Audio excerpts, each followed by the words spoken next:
Olá pessoal, sejam muito bem-vindos a mais um vídeo do Mapa. Aqui é a mentora Bruna falando e hoje eu vim conversar com vocês a respeito dos 5 tópicos mais cobrados de farmacologia pela banca CESP e que é a banca então de 2 editais que estão abertos agora para perito criminal, que são os editais da Polícia Técnico-Científica de Rondônia e a Polícia Científica do Alagoas.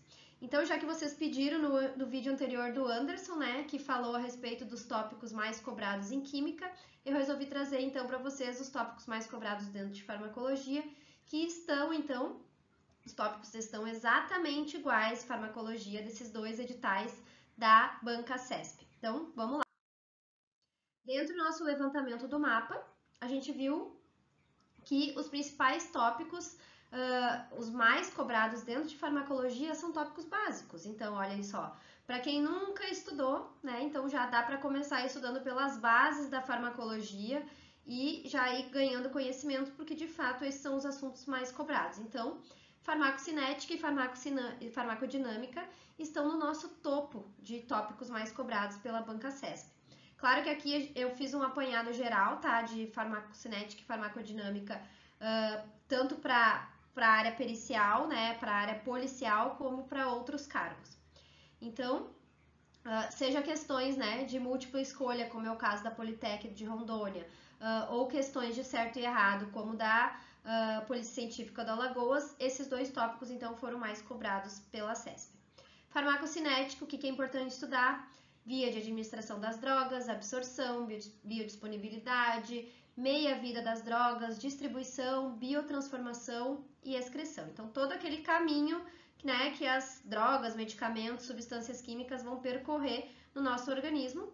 E também, então, é importante estudar a farmacodinâmica, que vai estudar, então, os efeitos, né, o mecanismo de ação dessas drogas no nosso organismo.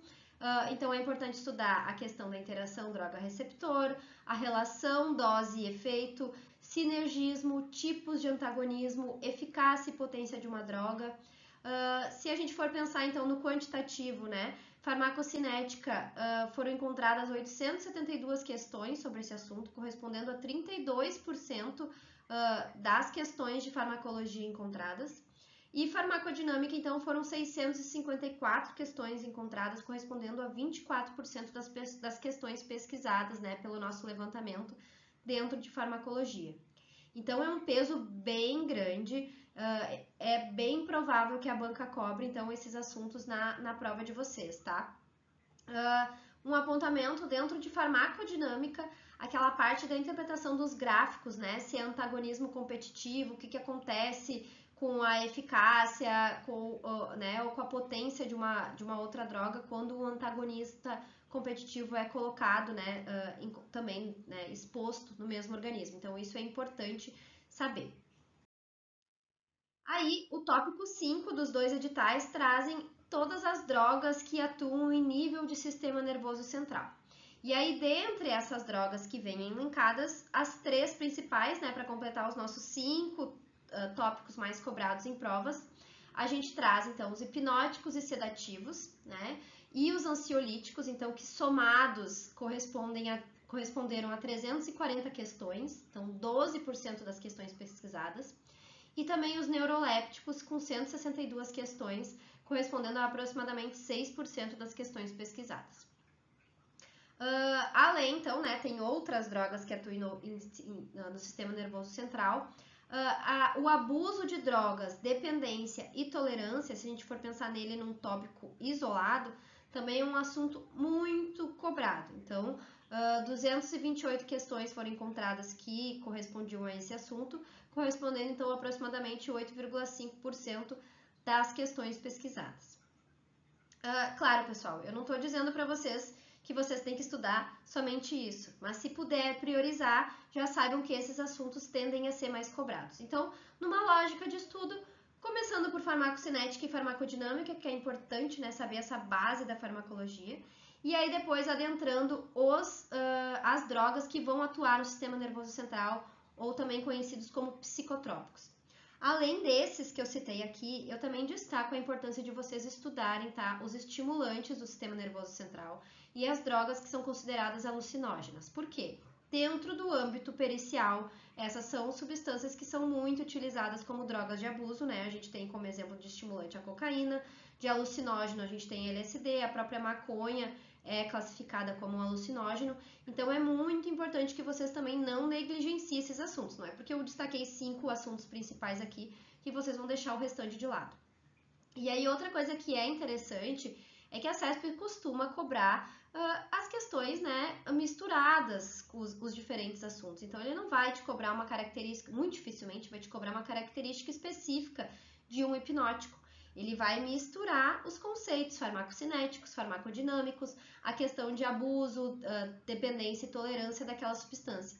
Então, apesar desses tópicos estarem aqui elencados separadamente, muitas vezes a banca vai cobrar esses assuntos mesclados numa mesma questão. Então, se preparem para questões que tenham, né, essa exigência de conhecimento, que envolvam outros assuntos.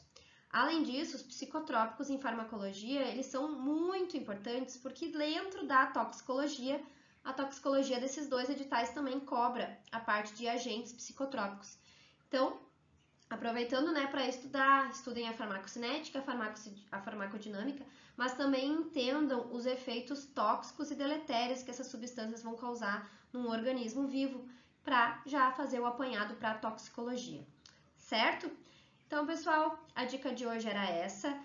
Pratiquem muito, tá? Eu sei que a CESP, para questões, né, para perícia criminal, ainda é uma das bancas que mais fez prova até hoje, então vocês vão encontrar um bom arsenal de questões, mas eventualmente, esgotando aquelas questões, não deixe de expandir para outras né, categorias de provas, para outros cargos, e aí, se possível, também expando para outras bancas, porque praticar é o que mais importa. Claro que a gente tenta direcionar um pouco o estudo para nossa banca de interesse do momento, mas é sempre legal ver os padrões de diferentes bancas também. Beleza? Então é isso, espero que tenham gostado do vídeo. Continuem mandando sugestões, né? Afinal, o último comentário lá no vídeo do Anderson rendeu esse vídeo aqui, que a gente está sempre disposto a ajudar e trazer coisas que sejam úteis para vocês, tá? Então tá, um abraço e até o próximo vídeo aqui no canal.